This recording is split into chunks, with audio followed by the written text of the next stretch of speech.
ரணில் விக்ரமசிங்க அல் ஜசீராவுக்கு ஒரு நேர்காணல் கொடுத்தார். சோசியல் மீடியாவில் மிகப்பெரிய ஒரு சர்ச்சையை பரபரப்பை இது ஏற்படுத்தி இருக்கு. கடந்த 2 நாட்களா மீம்ஸா இருக்கலாம், ஃபேஸ்புக் பதிவுகளா இருக்கலாம், ரணில் விக்ரமசிங்கவினுடைய படம் தான் தொடர்ச்சியாக ஓடிக்கொண்டிருக்கு. அவருக்கு ஆதரவான கருத்துக்கள் ஒரு பக்கம், எதிரான கருத்துக்கள் ஒரு பக்கம், மெஹிடி ஹசன் ஊடகவியலாளருக்கு ஆதரவான கருத்துக்கள் ஒரு பக்கம், எதிரான கருத்துக்கள் சொல்லி தொடர்ச்சியான ஏராளமான பதிவுகளை நீங்களும் கடந்து வந்திருப்பீங்க. ஆனால் ஒரு குறுகிய வட்டத்துக்குள்ள இருந்து இதை பார்க்காம அந்த வட்டத்தில இருந்து வெளியில வந்து நாங்கள் பார்க்குற நேரத்தில் எந்த பார்வை சரியானது, எந்த பார்வை பிழையானது என்றதை ஓரளவுக்கு விளங்கிக் கொள்ளக்கூடிய மாதிரி இருக்கும். ஒரு கட்சியினுடைய ஒரு தனிநபரினுடைய ஆதரவாளர் என்றதையும் தாண்டி, தலைகள் முகங்களை தாண்டி அங்கு பேசப்பட்ட விஷயங்களை அந்த வட்டத்துக்கு வெளியில இருந்து பார்த்து எது சரி எது பிழைன்னு சொல்லி என்னுடைய அறிவுக்கு எட்டுன விதத்துல இதை நாங்கள் பார்க்க போறோம். அதுக்காகத்தான் இந்த ஒரு பதிவு. விளக்கமா பார்க்கலாம். வணக்கம், நான் கிருஷாந்த் ராஜ். அல் ஜசீரா நேர்காணல் ஒளிபரப்பானதுக்கு பிறகு 2 விதமான நிலைப்பாடுகள் இருக்கு. ஒன்று ரணில் விக்ரமசிங்கவுக்கு ஆதரவான நிலைப்பாடு, இன்னும் ஒன்று அவருக்கு எதிரான கருத்துக்கள். இதில் ஆதரிக்கிறவர்களினுடைய நிலைப்பாட்டை எடுத்து பார்க்கிற நேரத்தில் அங்கு முன்வைக்கப்பட்ட கேள்விகள் உண்மையிலேயே நியாயமான கேள்விகள், பொதுமக்களினுடைய மனசில் இருந்த கேள்விகளை தான் மெஹிடி ஹசன் முன்வைச்சிருந்தார். இதனால் இது பாராட்டப்பட வேண்டியது, கொண்டாடப்பட வேண்டியது என்றதுக்காக கொண்டாடுறாங்களா, இல்லாட்டி ரணில் விக்ரமசிங்க என்ற நபரை எனக்கு பிடிக்காது, அவருடைய அரசியல் எனக்கு உடன்பாடு கிடையாதுன்றதுக்காக கொண்டாடுறாங்களா என்ற ஒரு கேள்வியும் இருக்கு. அப்படி கொண்டாடுறவர்கள் இந்த நேர்காணலை பாராட்டுறதுக்கு தகுதியற்றவர்கள் என்றதுல மாற்று கருத்து கிடையாது. இதே நேர்காணலுக்கு உங்களுக்கு பிடிச்ச ஒரு அரசியல்வாதியும் போயிருந்த, இப்ப ஆட்சியில் இருக்கிறவர்களா இருக்க முடியும், இதுக்கு முதல்ல இருந்த அரசியல்வாதிகளா இருக்க முடியும், எந்த அரசியல்வாதியா இருந்தாலும் அந்த நபரும் இதே நேர்காணலுக்கு போய் இதே மாதிரி மூக்குடைப்பட்டிருந்தா அந்த நேர்காணலையும் நீங்க கொண்டாடுவீங்க, பாராட்டுவீங்களா இருந்தா மட்டும்தான் ரணில் விக்ரமசிங்கவினுடைய இந்த நேர்காணலையும் பாராட்டுறதுக்கு நீங்க ஒரு தகுதியான நபராக இருக்க முடியும். அடுத்த எதிரான நிலைப்பாட்டை கொண்டிருக்கிறவர்கள்ட்ட இருக்கிற முன்வைக்கிற ஒரே ஒரு கேள்வி என்னன்னு சொன்னா, ரணில் விக்ரமசிங்கவுக்கு ஆதரவான ஒரு நபராவோ எதிரான ஒரு நபராவோ நீங்க இருக்க முடியும். இந்த நேர்காணலை நீங்க எதிர்க்கிறீங்கன்னு சொன்னா எந்த கருத்தின் அடிப்படையில் எதிர்க்கிறீங்கன்னு சொல்லி ஒரு மிக முக்கியமான கேள்வி இருக்கு. மெஹிடி ஹசன் சொல்லப்படுற அந்த தலையையும் முகத்தையும் அந்த தனிநபரையும் நம்ம இப்ப தள்ளி வைப்போம். அந்த நபரால் அந்த மேடையில் முன்வைக்கப்பட்ட கேள்விகளுக்கான உங்களுடைய பதில் என்ன? ரணில் விக்ரமசிங்கவை நீங்க ஆதரிக்கிறீங்க, இந்த நேர்காணல் பிழையானதுன்னு சொல்லி ஒரு கருத்தை முன்வைக்கிறீங்க, ஒரு வாதத்தை முன்வைக்கிறீங்கன்னு சொன்னா அந்த நேர்காணலில் கேட்கப்பட்ட கேள்விகளுக்கு, அது பழைய கேள்விகள், இலங்கை மக்களுக்கு பரிச்சயமான கேள்விகள், ஆனா புதுசா முன்வைக்கப்பட்டிருந்தது, அந்த கேள்விகளுக்கான உங்களுடைய பதில் என்ன என்ற கேள்வியை நான் இந்த காணொலியில முன்வைக்கிறேன். விமர்சனங்கள், மாற்று கருத்துக்கள் எப்பவுமே வரவேற்கப்பட வேண்டியது. உங்களுடைய கருத்துக்களை நான் எதிர்பார்க்கிறேன். மறக்காம கமெண்ட்ல பதிவு செய்யுங்க. அடுத்த விஷயம், ரணில் விக்ரமசிங்க இந்த நேர்காணலுக்கு போனதுக்காக பாராட்டப்பட வேண்டியவர். அது ஒரு இலகுவான தீர்மானம் கிடையாது. மெஹிடி ஹசன் என்றவரினுடைய ஹெட் டு ஹெட் நிகழ்ச்சியை பார்த்தவங்களுக்கு தெரியும் அந்த நிகழ்ச்சி எப்படி இருக்கும், அவருடைய கேள்விகள் எப்படி இருக்கும் என்றது அந்த நிகழ்ச்சியை பார்த்தவங்களுக்கு தெரியும். புதுசா பார்த்தவங்களுக்கு அது மிகப்பெரிய ஒரு வியப்பையும் ஆச்சரியத்தையும் ஏற்படுத்தி இருக்கலாம். ஆனா மெஹிடி ஹசன் என்ற ஊடகவியலாளர் யார், அவருடைய கேள்விகள் எப்படி இருக்கும், அது ஒரு விவாத நிகழ்ச்சியை நடத்தப்படும் என்றது ரணில் விக்ரமசிங்கவுக்கு நல்லாவே தெரியும். அதை தெரிஞ்சு கொண்டும் அந்த சர்வதேச அரங்குல கலந்து கொண்டாருன்னு சொன்னா அவருடைய துணிச்சலுக்கு, தைரியத்துக்கு மிகப்பெரிய ஒரு பாராட்ட நாங்கள் பதிவு செய்ய வேண்டியது கட்டாயமானது. ஆனா இந்த நிகழ்ச்சி எப்படி வடிவமைக்கப்பட்டிருக்குன்றதையும் நாங்கள் விளங்கிக் கொள்ள வேண்டியிருக்கு. இது நேர்காணலா, இது சரியான ஒரு அரசியல் விவாத நிகழ்ச்சியா, இந்த நிகழ்ச்சியை இப்படி வடிவமைக்கலாமா, இதுதான் ஊடகவியலா என்ற கேள்வி ஒரு விவாதத்துக்குரியது. இது சரியான ஊடகவியலா இல்லையா என்றது மாற்று கருத்துக்கள் இருக்க முடியும். அதெல்லாம் ஒரு பக்கம் இருக்கட்டும். ஒரு நபரை பொறுப்பு சொல்ல வைக்கிறது தான் இந்த நிகழ்ச்சியினுடைய நோக்கமே. ஒரு விவாதமா தான் இது நடத்தப்படும் என்றது இந்த நிகழ்ச்சியை பார்த்தவங்களுக்கும் தெரியும், அதுக்கு போன ரணில் விக்ரமசிங்கவுக்கும் தெரியும். ஒரு சினிமா நிகழ்ச்சியா இருந்தா நீங்க ஒரு 50 படம் நடிச்சு இருக்கிறீங்க. இந்த 30 வருஷ சினிமா வாழ்க்கையை இப்ப திரும்பி பார்க்கிற நேரத்தில் எப்படி இருக்கு என்ற ஒரு கேள்வியை கேட்டு அப்படியே ஆச்சரியத்தோட வியப்போட இருந்து அந்த பதிலை கேட்டுக்கொண்டிருக்க முடியும். இல்லாட்டி ஒரு சினிமா நட்சத்திரமா இருந்தா நீங்க ஒரு தடவை மஹிந்த ராஜபக்சவினுடைய பிறந்த நாளுக்கு கூட உங்களோட போட்டியா இருக்கிற அவரோட பிறந்த நாளுக்கு போய் கேக் வெட்டி கொண்டாடி பாட்டு பாடி இருந்தீங்க. அந்த அனுபவத்தை எங்களோட பகிர்ந்து கொள்ள முடியுமான்னு சொல்லி சினிமா நேர்காணலா இருந்தா கேட்டிருக்க முடியும். இது சினிமா நேர்காணல் கிடையாது. இந்த நிகழ்ச்சியினுடைய வடிவமைப்பு இப்படிதான் இருக்கும். அது ஒரு விவாதம் மாதிரி தான் நடத்தப்படும். வேற அரசியல்வாதிகள் இந்த நிகழ்ச்சிக்கு போயிருப்பாங்களா இருந்தா, இலங்கையை சேர்ந்த அரசியல்வாதிகள் போயிருந்தா இந்த அளவுக்கு சமாளிச்சிருப்பாங்களான்னு கேட்டா அது கேள்விக்குரிய ஒரு விஷயம்தான். ரணில் விக்ரமசிங்க தன்னுடைய கோபத்தை வெளிப்படுத்தாம சிரிச்சு ஓரளவுக்கு சமாளிக்க முடிஞ்சது. தன்னுடைய பெரும்பான்மை சமூகத்தை காட்டி கொடுக்காம சில விஷயங்களை மழுப்பலோட அதுல இருந்து வெளியேற முடிஞ்சது. ஆனா வேற அரசியல்வாதிகள் போயிருந்தா சில நேரங்கள்ல தங்களுடைய ஆவேசத்தை கோபத்தை வெளிப்படுத்தி இருக்கிறதுக்கான வாய்ப்பு உருவாகி இருக்கும். சில நேரங்களில் சில நபர்கள் அந்த மேடையிலிருந்து எழும்பி வெளியில வந்திருந்தாலும் ஆச்சரியப்படுறதுக்கு இல்லை. அந்த வகையில ரணில் விக்ரமசிங்கே இதுல ஓரளவுக்கு வெற்றி அடைஞ்சிருக்கிறார் சொல்லியும் இந்த நிகழ்ச்சியை பார்க்கலாம். இந்த நேர்காணலை நடத்தி இருக்கிற மெஹ்ரி ஹசனையும் இலங்கையை சேர்ந்த ஒரு சிங்கள ஊடகவியலாளரையும் சிலர் ஒப்பிடுறதை பார்க்க முடியுது. அந்த நேர்காணலை பார்த்தவங்களுக்கு தெரியும் அந்த சிங்கள ஊடகவியலாளருடைய நேர்காணல் எப்படி இருக்கும் என்றது. ஆனா அந்த ஊடகவியலாளர்ல இருந்து இந்த ஹசன் எப்படி மாறுபடுறார் சொன்னா, அந்த ஊடகவியலாளரை பொறுத்த வரைக்கும் தன்னுடைய கேள்விகளா அதை முன்வைப்பார், தான் முன்வைக்கிற தன்னுடைய வார்த்தைகளா அதை சொல்வார்.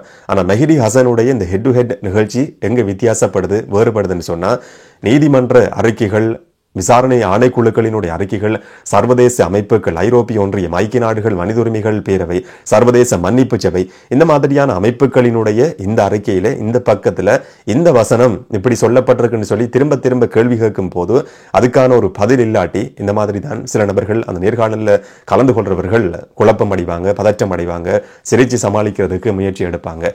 அதுதான் அந்த சிங்கள ஊடகவியலாளருக்கும் இந்த மெஹ்ரி ஹசன் என்று சொல்லப்படுற ஊடகவியலாளருக்கும் இடையில இருக்கிற ஒரு மிகப்பெரிய வித்தியாசம். தன்னுடைய கருத்தை முன்வைக்காம உங்களுடைய நீதிமன்றமே இதை சொல்லி இருக்கு, சர்வதேச அமைப்புகளே இதை சொல்லி இருக்கு, இதுக்கான உங்களுடைய பதில்கள் என்னன்னு சொல்லி பொறுமையா அந்த கேள்வியை முன்வைக்கும் போது அந்த கேள்விக்கான ஒரு பதில் கிடைக்க வேண்டியது கட்டாயமானது. அந்த பதில் கிடைக்காட்டி அந்த பதிலை அந்த நபரால் சொல்ல முடியாட்டி அந்த நபர் இப்படித்தான் குழப்பம் அடைவார். அதனுடைய வெளிப்பாடு தான் ரணில் விக்ரமசிங்கவினுடைய முகத்திலிருந்து வந்த அந்த சிரிப்பும் கூட. இதை இன்னொரு விதமா கூட பார்க்கலாம். இந்த சினிமாவில் சொல்ற மாதிரி அவனுடைய பொருள் எடுத்து, அவனுடைய ஆயுதத்தை எடுத்து அவனையே போடுறதுன்னு சொல்லி சினிமாவில் ஒரு பிரபலமான வாசகம் சில திரைப்படங்கள் எல்லாம் வந்துருக்கு. ரணில் விக்ரமசிங்க கதைக்கிற நேரங்கள்ல எல்லாம் ஆடியன்ஸை அடிக்கடி பார்ப்பார். நீங்க நல்லா கவனிச்சிருந்தீங்கன்னா உங்களுக்கு விளங்கும். பாராளுமன்றத்தில் கதைக்கும் போது பாராளுமன்ற உறுப்பினர்களை பார்ப்பார். தனக்கு எதிரான ஒரு நபரை விமர்சிக்கும் போது, நக்கல் நையாண்டி செய்யும் போது ஒரு நகைச்சுவையா ஒரு கருத்தை சொல்லி இந்த மாதிரி இப்படியே திரும்பி பார்ப்பார். அப்ப தனக்கு பக்கத்தில் இருக்கிற அந்த கூட்டம் சிரிப்பாங்க. அதை தனக்கு சாதகமா ரணில் விக்ரமசிங்க பயன்படுத்திக் கொள்வார். அதே டெக்னிக் தான், அதே தந்திரோபாயம் தான் இந்த நேர்காணலையும் இந்த நிகழ்ச்சியிலையும் பயன்படுத்தப்பட்டிருக்கு. மெஹ்ரி ஹசனை பார்த்து ரணில் விக்ரமசிங்க ஒரு இடத்துல சொல்வார், நீ பிறக்கிறதுக்கு முதல்லையே நான் அரசியலுக்கு வந்தவன்டான்னு சொல்லி. மெஹ்ரி ஹசன் பட்டம் படாம சொல்வார், அதுவும் ஒரு பிரச்சனை. நீங்க நீண்ட காலமா அரசியலில் இருக்கிறதும் ஒரு பிரச்சனையா சில நேரங்களில் சிலர் சொல்ல முடியும், ஒரு தரப்பு சொல்ல முடியும் என்றதும் அங்க இருக்கிற ஆடியன்ஸ் சிரிப்பாங்க. அது ரணில் விக்ரமசிங்கவுக்கு ஒரு மிகப்பெரிய நெருடலை ஏற்படுத்தி இருந்தது. அடுத்த தேவா என்று சொல்லி ஜனாதிபதியினுடைய தூதுவராக இருந்தவர் இதில் கலந்து கொண்டிருந்தார். ரணில் விக்ரமசிங்கவுக்கு சார்பான கருத்துக்களை முன் வச்சிருந்தார். ஒரு கட்டத்தில் இது நிகழ்ச்சி முடியும் போது தன்னுடைய பொறுமையை இழந்து ராஜபக்சக்கள் தான் ரணில் விக்ரமசிங்கவினுடைய அரசியலையே அழிச்சாங்க. ராஜபக்சகளை கூட்டி கேட்க வேண்டிய கேள்விகளை நீங்க எப்படி ரணில் விக்ரமசிங்கிட்ட கேட்கலாம்னு சொல்லி அவர் ஆவேசப்படுவார். அதை அதே மாதிரி அவனுடைய பொருள் எடுத்து அவனையே போடுற மாதிரி. அப்ப அரசியல் அழிச்ச ஒரு நபருடைய பிறந்த நாளுக்கு போய் கேக் வெட்டி பாடல் பாடி கொண்டாடி இருந்தாரு என்று சொல்லி மெஹ்ரி ஹசன் அதை அணுகுனதெல்லாம் வேற லெவல் என்று சொல்ல முடியும். இந்த மெஹ்ரி ஹசன் பக்கச்சார்பா செயற்பட்டிருக்கிறார் என்ற வாதம் ஒரு தரப்பால முன்வைக்கப்படுது. அது அவர் மேல முன்வைக்கப்படுற காலகாலமா முன்வைக்கப்படுற ஒரு விமர்சனமும் கூட. நான் ஆரம்பத்தில் சொன்ன மாதிரி இந்த நிகழ்ச்சி இந்த மாதிரி தான் டிசைன் பண்ணப்பட்டிருக்கு. ஹெட் டு ஹெட் என்று சொல்லப்படுற நிகழ்ச்சியை இப்படித்தான் நாங்கள் நடத்த போறோம்னு சொல்லி அந்த குழு அதை அப்படி வடிவமைச்சிருக்கு. இது சரியான ஜேர்னலிசமா ஊடகவியலாண்டு கேட்டால் அது விவாதத்துக்குரியது. ஆனா பாதிக்கப்பட்டவனுடைய பக்கம் இருக்கிறது தான் எப்பவுமே ஒரு ஊடகவியலாளருடைய கடமையா இருக்க முடியும். மெஹ்ரி ஹசன் என்ற நபரை நாங்கள் ஒதுக்கி வைப்போம், தள்ளி வைப்போம், அவர் அந்த கதிரையிலிருந்து எழுப்புவோம். அந்த இடத்துல பாதிக்கப்பட்ட ஒரு நபர் இருக்க வச்சு கேள்வி கேட்க சொன்னா அந்த கேள்விகள் எப்படித்தான் இருக்கும். நேரடியா பாதிக்கப்பட்டவனுடைய வெளிப்பாடு இந்த மாதிரி தான் இருக்கும். ஊடகவியலாளர்கள் குரலற்றவர்களின் குரல் என்று சொல்லி சொல்வாங்க. பொதுவாகவே விக்டிம்ஸ் வாய்ஸ் என்று சொல்லி சொல்வாங்க. அந்த மாதிரி குரலற்றவனின் குரலா மெஹ்ரி ஹசனுடைய குரலை பார்க்க முடியும். அந்த நபரை நாங்கள் தள்ளி வச்சு அவருடைய கேள்விகள், அவர் செயற்பட்ட விதத்தை பார்க்குற நேரத்தில் சர்வதேச ஆவணங்கள், நீதிமன்ற தீர்ப்புகள், இலங்கையில் நடத்தப்பட்ட விசாரணை குழுக்களினுடைய அறிக்கைகளை மேற்கோள் காட்டி அவர் திரும்ப திரும்ப கேள்விகளை முன்வச்சதுன்றது பாதிக்கப்பட்ட மக்களினுடைய குரல், குரலற்றவர்களின் குரல் என்றதையும் நாங்கள் ஏற்றுக்கொள்ள வேண்டியிருக்கு. இதுல இந்த நடுநிலைமை, பக்கச்சார்பு என்று சொல்லி பொதுவாகவே ஒரு கருத்து இந்த ஊடகவியல் சம்பந்தமா பேசப்படும் இந்த மாதிரியான சர்ச்சைகள் உருவாகும் போது.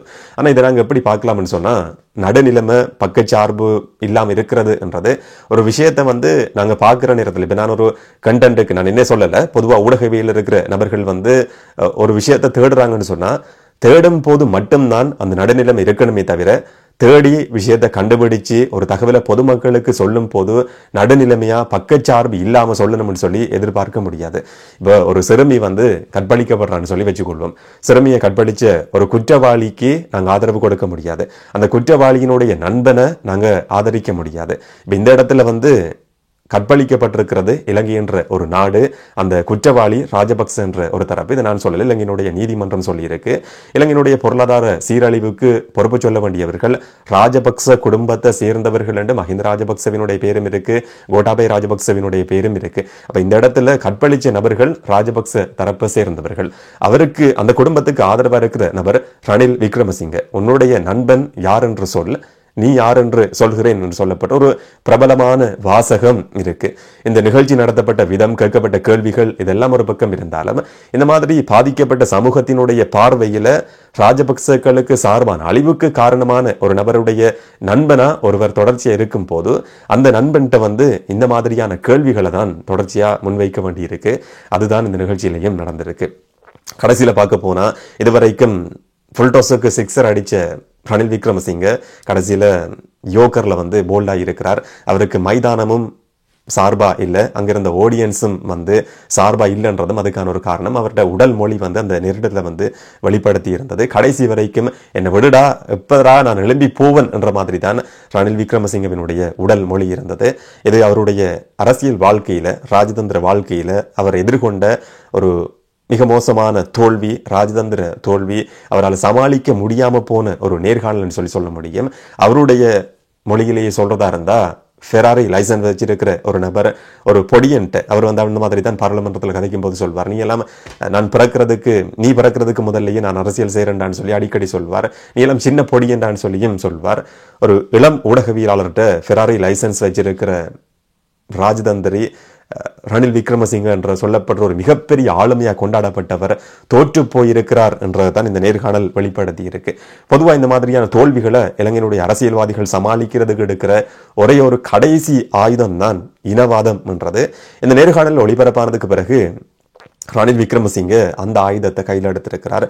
இந்த நேர்காணல்ல நான் ஒரு விஷயத்தை பதிவு செய்திருந்தேன், அது ஒளிபரப்பாகலன்னு சொல்றாரு. இலங்கையில் இருக்கிற பௌத்த திக்குமார்களுக்கு மகா சங்கத்துக்கு கீழே தான் எந்த மதத்தை சேர்ந்தவர் என்றாலும் கருத்தில் கொள்ளப்படணும். அது கர்தினாலா இருக்க முடியும், வேற மதங்களை சேர்ந்த தலைவர்களா இருக்க முடியும், யாரா இருந்தாலும் இலங்கையில் இருக்கிற மகா சங்கத்துக்கு கீழே தான் என்ற ஒரு கருத்தை நான் சொல்லியிருந்தேன். அது அல் ஜசீரா என்று சொல்ற ஒரு ஊடகம் ஒளிபரப்பல்ல. மெஹிடி ஹசன் என்று சொல்லப்படுற நபர் அதை தவிர்த்திருக்கிறார் என்ற மாதிரி ஒரு ஊடக சந்திப்புல ரணில் விக்ரமசிங்க பதிவு செய்திருக்கிறார். இது அவருடைய இயலாமையை வெளிப்படுத்தி இருக்கு. நல்லூருக்கு யாழ்ப்பாணத்துக்கு போற நேரத்துல மேலாடைய கலட்டி நல்லூர் கந்தனை தரிசிக்கிறதுல மட்டும் ஒரு நபருடைய மனம் சுத்தப்பட போறது கிடையாது. எல்லா மதங்களும் இனங்களும் சமத்துவத்தோட பார்க்கப்படணும் என்றது ஆள் மனதிலிருந்து வர வேண்டிய ஒரு விஷயம். அது ரணில் விக்ரமசிங்கவினுடைய மனதில் இருக்கல என்றது அவருடைய இந்த கருத்து இப்ப வெளிப்படுத்தி இருக்கு. இதை பற்றி உங்களுடைய கருத்துக்கள் என்னன்றதை கமெண்ட்ல பதிவு செய்யுங்க. இன்னும் ஒரு காணொலியில இன்னும் ஒரு தகவலோட சந்திக்கலாம். வணக்கம்.